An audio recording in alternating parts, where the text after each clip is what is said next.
What's up, guys? Welcome back to Stay in Process. My name is Drake. This is my channel, and I made a video here called The Secret to Consistent Performance. If you're not following, please do subscribe to the channel at Sip Drake. That's why I put it there. But again, secret to consistent performance from a guy who's struggled to be consistent his whole career. I was a baseball player. I started my career at Arizona State University. I was drafted out of high school and didn't pitch a single inning. I got cut after my freshman year. I struggled terribly, a lot of inconsistency. Transferred to the University of Minnesota, but in between that, I had to take 18 credits at a community college. In that in-between phase, when I was taking 18 credits, I got introduced to the mental game. It saved my career. I went to the University of Minnesota. I had some success. I had some failures, and ultimately that all came back to abandoning the mental game. I ended up transferring to Santa Clara for my 5th year, my grad year. Blew out my knee, didn't really get the opportunity to play much. Certainly had some adversity at every single school. And so after baseball, it has been my mission. It has been everything to me to figure out why somebody like myself, who put everything he has into the game, still couldn't get the results. I still went out there and I was nervous. I always think that you can outwork your self-doubt, and yet I was the hardest worker, and I would go out there and doubt myself and still struggle with consistency. And so this video here is, in my opinion, the secret to being a consistent performer. Now, this is going to have a lot of baseball in it, but I do believe that this framework, this information, these principles are universal truths for every single sport, for any kind of performance, because genuinely, you're gonna see some stuff in this video that it's the advice I'm giving to myself as I am prepping this video. If you're not a baseball player, understand that this stuff still applies to you. So moving on, secret to consistent performance. Sip Drake, welcome. All right, now what we have to understand immediately, the best performers are two things. As you can see, they're consistent and they're unemotional. They're consistent in who they are. They're consistent in how they show up on a day-to-day basis, right? They're consistent with their routines, with their process, with ultimately just their emotional state. And that brings me into unemotional. In high stress moments in the game, when you're struggling, when it's not going your way, you have to be unemotional. I put a quote on here from a guy named Naval Ravikant, who is one of my favorite people that I've ever really consumed from. I think the first time I read his book was my senior year of college, and then I read it all throughout my 5th year. I think I've read it now like 5 times. But he says, clear thinking is better than being smart. So as you're thinking about a baseball player who's super analytical, they might be able to make adjustments pitch to pitch. They might be able to analyze their biomechanics, whatever the hell you want to call it, but they're smart. What we have to understand is that clear thinking is far more important than being smart. And so when we're consistent and we're unemotional, no matter how the performance goes, if we can think clearly and grade the performance accurately, we will be better for it. Emotion, I put it in all the colors your reality. And I don't know if you can see this little picture down here, but there's 2 clouds. There's a picture of you and you're saying, I suck. And what this is symbolizing is that you're under the cloud. This is you under the cloud with your ego, just struggling, right? And you're caught up in the same loop. You're telling yourself a story that's probably worse than it is, and you're not clear thinking. Emotion ultimately colors our reality. It doesn't help us think clearly. In these high stress moments, we have to understand that we have to be unemotional. And as we are trying to perform at a higher level, that the best performers in any sport, in any endeavor, whether it's music, whether it's sports, whether it's business, they show up every day and you know what you're gonna get. They're reliable and they're unemotional in high stress moments. You can trust them to make the next best decision. Consistent and unemotional. Get out from under the cloud. We must first know what we are pursuing. Now, shout out the inner game of tennis here. I think the guy's name is Tim Galloway, but I'm reading this book and genuinely, the inner game of tennis is what inspired me to make this video. I think I have a unique perspective on the mental side. I certainly apply a lot of structure to athletes, but I also like this more creative format, which is a big reason I'm making this video, because the inner game of tennis really aligns with a lot of the beliefs that I have and principles I have when it comes to training the mental side. And so once again, we must first know the game that we're playing. We have to know what we're trying to accomplish.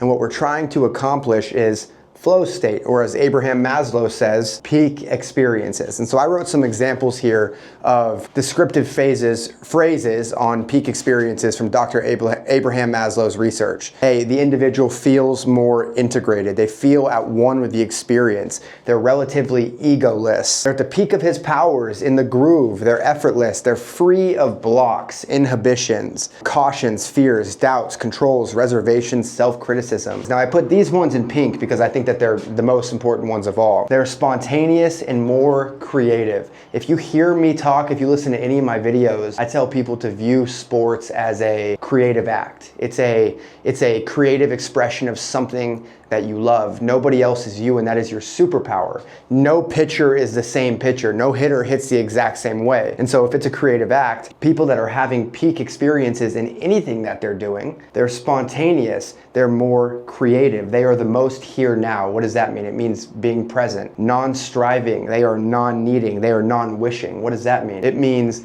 being detached. He just is. That's what it ends with in the inner game of tennis as it's explaining these peak states. It just is, right? They're not grading this experience. They're not needing the results. They're spontaneous, they're creative, they're having fun. They're present in the moment. Now, moving on, we have to introduce self one versus self two. We're gonna start with self one. What is self one? In my opinion, it's the ego mind. That's what the inner game of tennis would call it. If you know who Joe Dispenza is, he talks about the survival mind. And I might put up on the screen real quick something right here that shows you what he's explaining, the creative mind and the survival mind. But Dr. Joe Dispenza was one of the first people to ever introduce that to me. And then the third one that I would call it is a very analytical mind. And so self one, you have two versions of yourself in your brain. Self one is super analytical, right? This is the one that gets super mechanical. And so I said, what is self one? They're consumed by the unknown. The unknown scares everyone. I watched this video of Rory McIlroy saying, if you don't fear the unknown will be kind to you. To me, like, it just resonated so much. It's like, oh, yeah, that's it. Wow. Like, That's like what you always say too. Yeah. For the last couple of years, my quote has been, in the unknown, there are endless possibilities. that's it. That is it. Love that. Rory McIlroy, who just won the Masters, one of the best golfers ever, is going on a podcast and he's talking about surrendering to the unknown. Why? Because it's unique? No, it's because everybody struggles with the unknown. I guess what I'm trying to say is when you're in self one, you are so consumed in the unknown of where am I going to be next year? Who's going to draft me? Whatever it is, there's a million versions of it. But self one is totally immersed and consumed in the unknown. They're consumed in the who, the what, the when, the where, the why, the uncontrollables. Who's going to draft me? What's going to happen if? When am I going to get called up to AA? Where am I going to get drafted? I don't know. These are all things that are not in your control. But self one, survival mind, gets caught up in this noise. It's judgmental, it's emotional, it's ego driven. You have to understand that a lot of these thoughts from self one are from your ego. So self one is judgmental, emotional, ego driven, overly serious. You're grading things as black and white. Not everything is black and white. When you're in self one, you are very mechanical. And so I have this memory of myself at TCU, and I was playing at Minnesota, we're playing against TCU. And I remember literally like coming pitch to pitch and thinking like, close my hip off a little bit more, get more mechanical, sit in this hip, stay closed on this front side. And any pitcher that knows baseball, that has played the game, has been there at some point. Self one is mechanical. It's the artist who writes or paints or creates and they have one eye on the audience. It's the pitcher that comes set and is looking at the coach or the bullpen to see if anybody's getting ready to go, right? The self one is super consumed in all this outside noise, once again, that we cannot control. Focused on what others are doing, playing the stats game, focused on mechanical adjustments while competing. Now there's a time and a place to work on the mechanical adjustments, but you have to know when that is. There's a time to shift from training to trusting, from practice to execution. Roger Clemens is a really big pitcher. If anybody that played baseball probably knows that name. He had a glove, supposedly, I've heard this story for years, that said Roger, and then he had a glove that said the Rocket. The Rocket was black. Roger, when he put that glove on and he'd play catch with it, he's mechanical. Maybe self one is more engaged. But when the Rocket came on, the glove, the black glove, it symbolized competition, it symbolized execution, it symbolized conviction. So the minute that that black glove came on, it was no longer about overanalyzing, it was just about executing, being present in the moment, leveraging self two. An example of self one is just the paralysis by analysis. We've all been there. That was basically my whole career, hence why I'm making this video and included it. I was always analyzing every single thing. Now, side tangent, I have a story for you. So I told you guys, I went to Arizona State my freshman year. I was drafted. I thought I was the guy. I end up pitching 0 innings. I have Tommy John. I move home. They look at me and they say, hey Drake, you will not have a spot here on the team next year. I remember sitting in the bullpen with about 2 weeks left in the season, and the head coach pulls me into the bullpen and basically tells me that, you know, we'll honor your scholarship, but you will not have a spot here. And so you fast forward, I am now living at home. I'm taking 18 credits at a community college, which was a huge ego hit. And I'm rehabbing my elbow. I'm rehabbing it with 2 different PTs. I'm doing a 3rd at home. Like, I'm just grinding. I remember I was in a bad spot. I had lost everything that I knew. All these people that I thought were my friends, people that I thought I had in my life. Like, the minute I left Arizona State, I had none of that. And so I was in a really bad spot. I was living at my dad's house. And he wrote me this letter on the back of a Grateful Dead poster. And his favorite song by the Grateful Dead is called Touch of Grey. And in that song it says, oh well, a touch of gray kind of suits you anyway.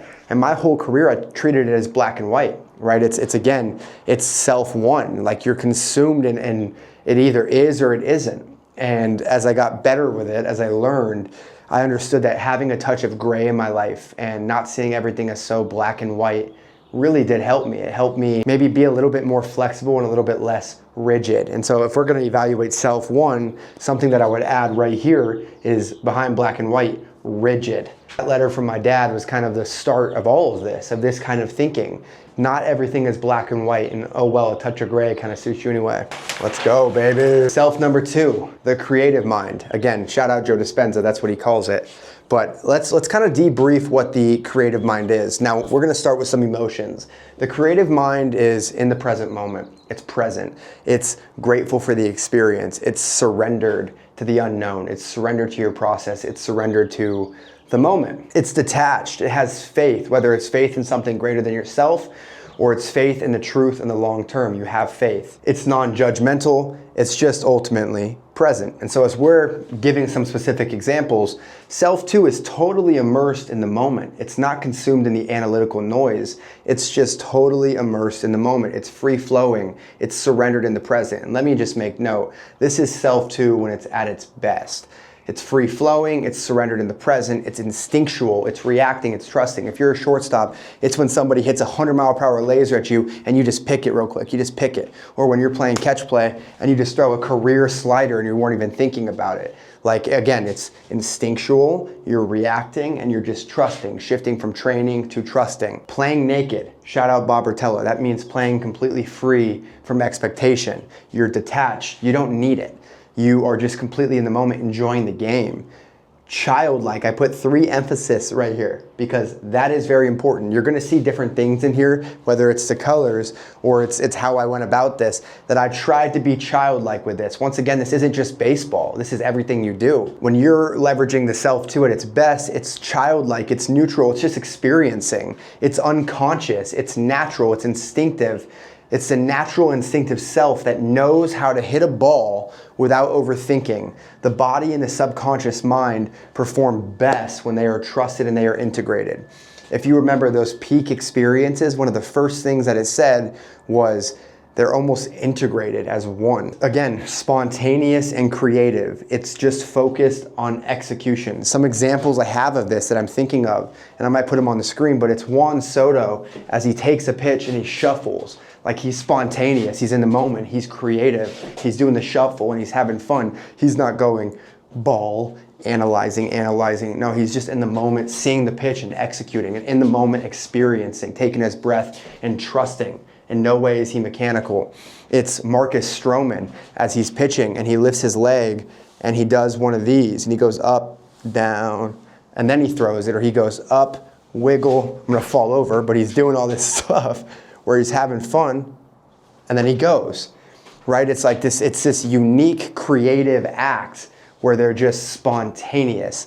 Now, the other thing I put on here is one of my best friends, Edgar Barclay, just an absolute dude. But I'm gonna put a picture on the screen where he's breathing like this, just neck up, arms open, and he's completely free in the moment. And what this is symbolizing is when you are opening these up, this is just a tangent, your neck, your arms, you are signaling to your body that you are calm and that you are not prey, but you could be a predator. You're just calm in the moment. And so somebody that's giving a speech or on a podcast, like I would encourage you to open up your arms and your neck. You're free. It signals to your body that you are calm.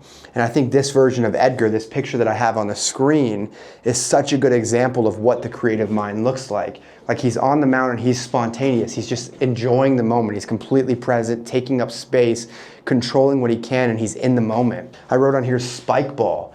Like some examples of self-do at its best is when you're running and you dive and you hit the ball and somehow it lands on the net. Like you've never been that athletic in your life. This is a personal story. I've never been that athletic in my life, and I dive, I hit it, and I spin it, and it hits the net, and I score. Like baseball is so hard because there's so much time to think. And so it's really hard to keep self-2 as the creative mind. It's really easy to fall into the trap of number one. And so when you're playing a game like pickleball, or you're playing a game like spike ball, or maybe football or basketball, pick up basketball, it's a lot easier to get into those states because you're flowing, because you're forced to catch and shoot. You're forced to just hit the ball. You're forced to go react. And so in these games, it's really good for you to get out there and just compete again. Ken Ravizza is one of the biggest names in the mental game. And he talks about how he just would encourage athletes to go learn how to compete again. What's one piece of advice you'd give to aspiring baseball players that want to take their game to the next level? Feeling good is overrated. Being in the zone, overrated.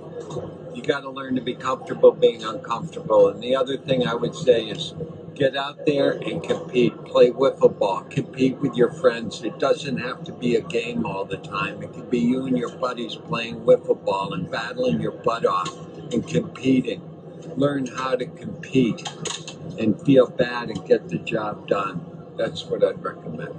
Go learn how to play spike ball, which in my eyes is go learn how to tap into self-2 and trust self-2 a little bit more. Doing something that you just enjoy, that where you're not even analyzing everything, you're just executing, you're just competing, you're just having fun, and you're gonna see these natural instinctual moves, these natural instinctive self that knows how to hit the ball without even overthinking it. This stuff fires me up. I put down 2 quotes down here from Dr. Joe Dispenza.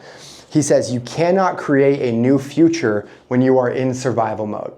You cannot create a new future when you are in survival mode. Now, the other thing is sometimes you're in an environment in baseball or in work or in any kind of sport where you guys aren't winning and it's really hard to stay creative. And so the question for you is, can you be greater than your environment? Can you wake up every morning and have energy and choose to show up and be creative and choose to show up and trust? Right? This is where having something greater than the game, an identity away from the game, makes that more attainable, right? Because it's not about how the season's going, it's about who you are as an individual, and you're gonna show up with energy. And so can we be greater than our environment every single day? That's a choice. Moving on, what's our goal here? The goal is to quiet self, number one. Now that's really simple, it's not easy, but this is my attempt to explain how we're gonna quiet it. First, we have to understand mechanical is bad. I gave you the example of me thinking through my mechanics. You will never be a good baseball player if you're overly mechanical. If you're judgmental, it's also bad. Just know that. And again, the mechanical and the judgmental, this used to be me, which is why I'm making this video. So I took something straight from the Zen and the art of archery. It all overlaps, and that's one of the things that excites me the most, is all these principles overlap.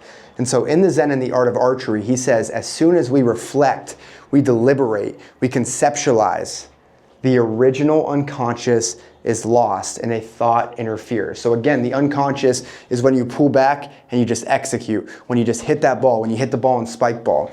And the minute that we reflect, deliberate, conceptualize, the original unconscious, like movements and acts, is lost and it's interfered by a thought. And so we have to understand this. If you take anything from this video, if you write anything down, if you're gonna add an affirmation to your game, this is the one.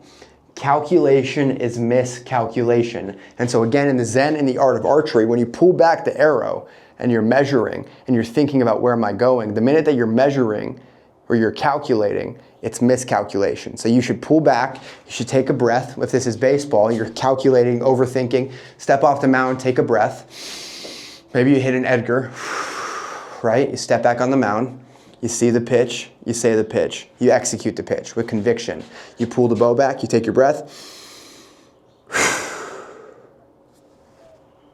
execute. right? Calculation is miscalculation. We have to understand that. If we're going to quiet self, number one, we have to get away from calculation. We have to be totally immersed in the moment.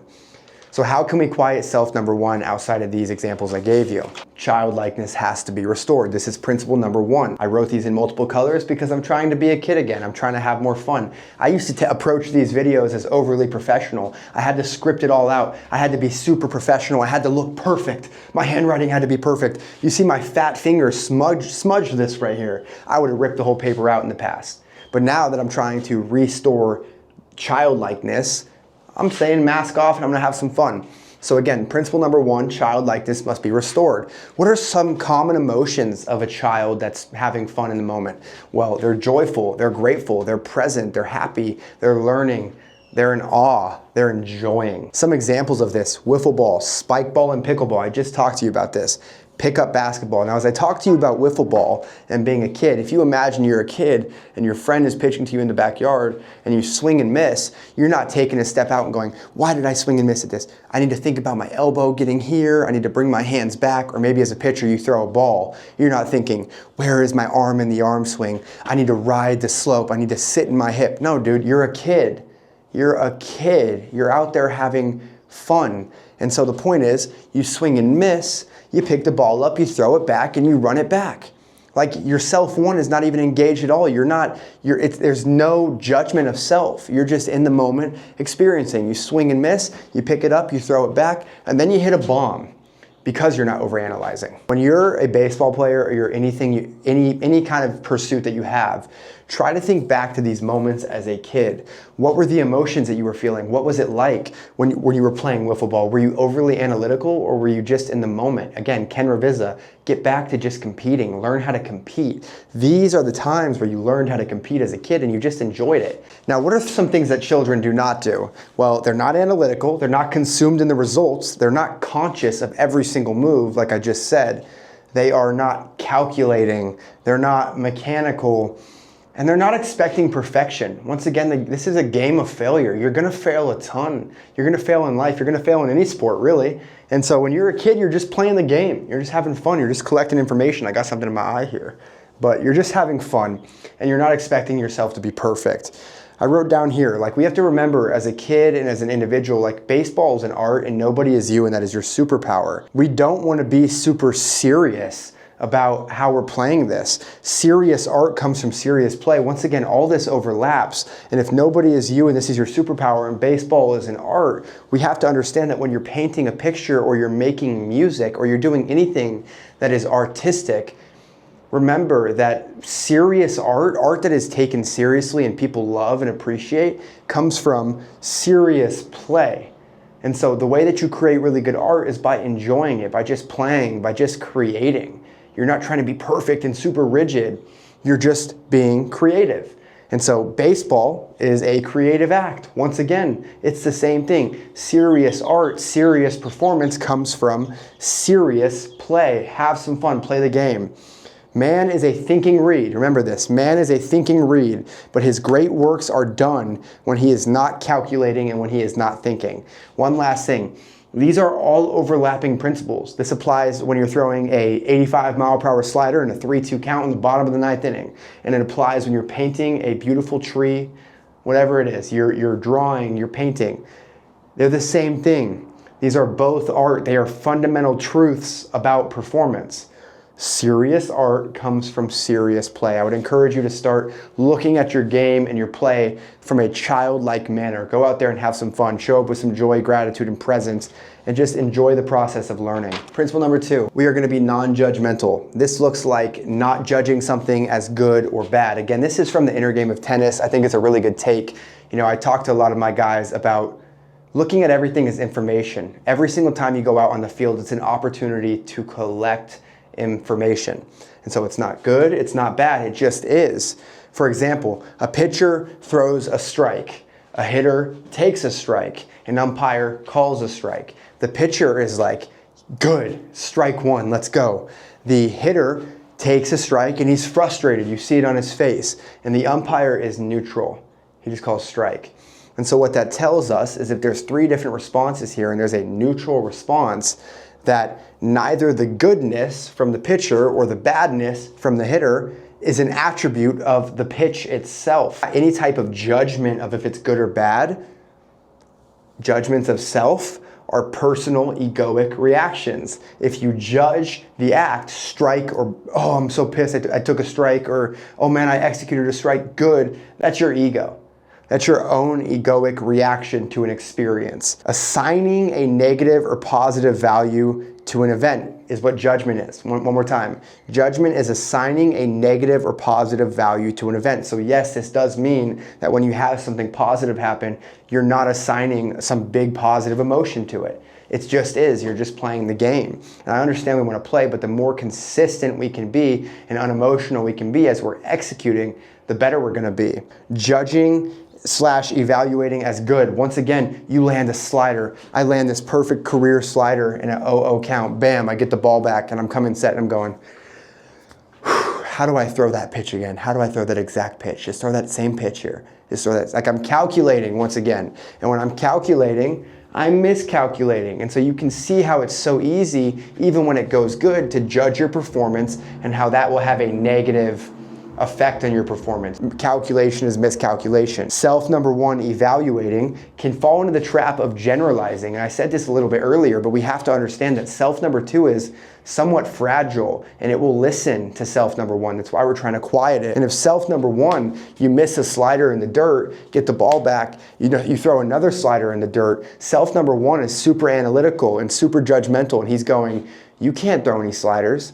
You can't land sliders today. You have no feel for your sliders, right? You start to generalize. And when you generalize, self number two listens. The reactive one, it will listen. It's fragile. We're all fragile. And so we have to learn how to quiet self one, and we have to avoid the trap of resulting, of generalizing. It's a dangerous game we can play. One more thing here. I drew a little circle here. There's 3 circles, an outer circle, a middle circle, and an inner circle. This is straight from James Clear Atomic Habits. You have the outer circle, outcomes, middle circle, process, and then the deepest circle in the middle is identity.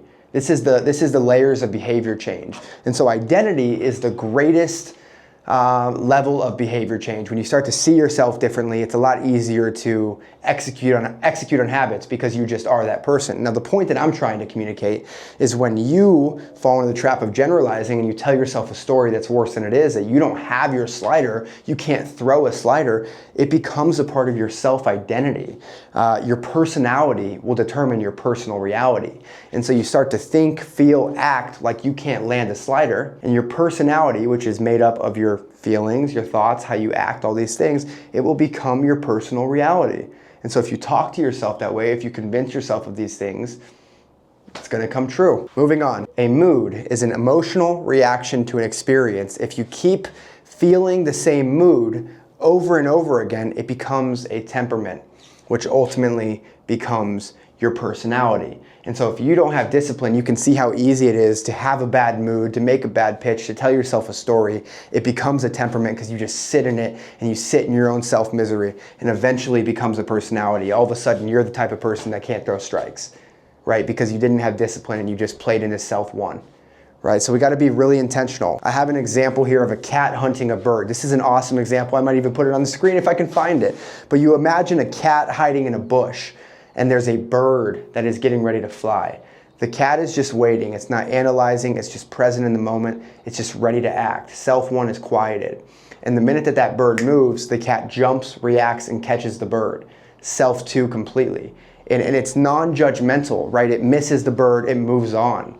It catches the bird. I said it's not self-congratulating. It's not going, yes, I caught the bird. It's just moving on, right? It's just so immersed in the moment. It's not judging, right? And I think as human beings, we have so much more ego, and so we judge every single thing that we do. But when you have this example of a cat hunting a bird, like the cat is just executing, and the minute it executes, it moves on. Get back to our primal state, right? Childlike this. We're not grading ourselves super harshly. We're just playing the damn game. No judgment equals spontaneous play. Again, spontaneous play is the creative mind. It's spontaneous and more creative. That is when Abraham Maslow is describing these peak experiences. Last thing I'm going to put on this page, I wrote down Joe Mazzulla, who is the head coach of the Boston Celtics. And what he says is that Joe, 37-point win, largest margin of the season. I know you had no doubt about your group's response, but what did you like best? Yeah, I mean, listen, it's a long season. We have to, regardless win or lose, we have to get better. So the same type of mindset that goes into after a loss, what we have to work on, you have to have the same one today. The result can be a distraction regardless of what it is. So we have to continue to work on the things that lead to the process of winning and do them over the course of a long season. So this is just as much of a distraction as a loss. Really? Yeah. What kind of tone did your leaders set? Yeah, they were great. Multiple efforts, shift activity, closeouts, transition. We played well. Guys did a great job holding each other accountable. Does that distraction, how do you stop it from carrying over into Sunday in this rematch against the Pacers? Exactly. So you have to stick to the process of winning each and every day and make a commitment to those things. So we know we'll get a better version of Indiana next game. They're a great team, well coached, and we have to be ready for it. success is every bit as much of a distraction as failure is.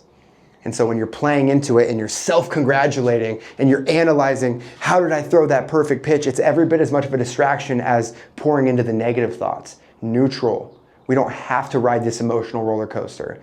It doesn't serve us. Principle number 3, playing naked. This comes straight from Dr. Bob Rotella, one of my favorite books I've ever read, How Champions Think, but he talks about playing naked. Not in that book, I saw it in a video, but this is a really good concept. Playing naked is playing free from expectation. You're completely free, you're detached, you're in the moment. And something that we have to know, we cannot grade ourselves for how good we are until we can actually go out there and play free and play naked. Because everything else is a shell of yourself. And so when we can totally immerse ourselves in the moment and play naked and play free, we can execute pitches, we can go about the game, and only then can we take this information, this data, and use it to grade ourselves, to improve our game. The mind is still when it is totally here now, in the present, and it's in perfect oneness with the action and the actor. The action is the act, the actor is you, it's just oneness. Collecting data and collecting information. When we play naked again, you can collect this data, you can collect this information. You can actually address the skill level. And then the only way to do this is to treat every single pitch as a life of its own. You're non-judgmental. Every single time you throw a pitch, the next pitch is a life of its own. Every time you're hitting and you take a pitch and you swing and miss or whatever it is, the next pitch is a new pitch. Next pitch, one pitch. It's the only mindset we can have in baseball. You're playing one pitch at a time. If you're a starting pitcher, you're gonna throw one pitch 90 times. If you're a hitter, you're gonna have one at bat 3 times. And you can break that down even more pitch by pitch, but you get the point. We're playing one pitch at a time. It's a total commitment, a ruthless, total immersion to the present moment and to what's happening right now. We're just playing the game. Get back to having fun and play the game. Principle number 4, stop taking yourself so seriously. This is one that hits home for me because my whole career I struggled with this. I thought that if I went out there and I pitched terribly, everybody was thinking about me. My coaches were thinking about me. My teammates were thinking about me. And what you have to understand is everybody is so consumed in their own shit that they're not thinking about you. Nobody is thinking about you. We have to get that through our head. I wrote down right here, it says it's a rigid, ruthless adherence to discipline. What does that mean? Does that mean being super rigid and ruthless and disciplined with everything in your life, with your habits, with everything? In my opinion, no, because I lived that forever. I was the guy that was way too hard on myself and beat myself up. And if I didn't execute my habits or I didn't do my mobility on my right hip, I was gonna go out there and play terrible. Like, are you that fragile that you have to feel perfect to go perform? The answer to that is no. But it's a rigid, ruthless adherence to discipline on the voices that we listen to. The voices in your head, the voices in your life, the voices in your head that tell you that everybody's thinking about you, oh, you should be so stressed. Like, we have to have the discipline to not play into that because nobody's thinking about you and you need to stop taking yourself so seriously. All of this that I just talked about gives you the best chance to compete in the present moment. In no way does it guarantee success. In no way does it guarantee perfect performance. By the way, I can promise you that nothing in this video will make it so you can compete perfectly every time. What we're doing is not a game of perfect. Life isn't a game of perfect. So we can throw that out the window right now. But what all this does is it puts you in the best possible position to compete in the present. And that's all that we can ask for, because if you're competing in the present, you're playing naked, you're playing free, you can take information and you can get better with it. Smile, breathe, and have fun. That's the conclusion. Now on this last page, Too long, didn't watch. I'll wrap it up quickly. 1, we need to be consistent and unemotional. Consistent in who we are and how we show up on a day-to-day basis. Unemotional in high-stress moments. Number 2, there's an ego mind. There's a creative mind. There's 2 selves. If we can quiet the ego mind, the creative mind can perform at a higher level. Self 2 can perform at a higher level. Trust yourself. Quiet this guy right here. Number 3, be a kid again. Childlikeness has to be restored. Go have some fun, play some wiffle ball, learn how to compete again, go play some spike ball. If we can restore being a kid again, we'll be better for it.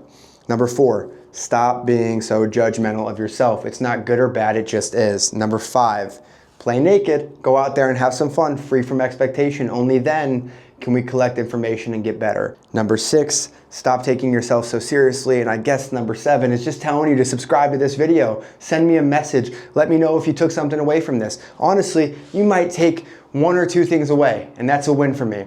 I'm just out here trying to give you as much as I can with the things that I struggled with so that you don't have to learn it the hard way like I did. Appreciate you. I'm so happy to have you here. Stay in process. Subscribe to the channel, TikTok, Instagram. I'm out of the frame. Everything is Sip Drake. I'm grateful for you. Cheers.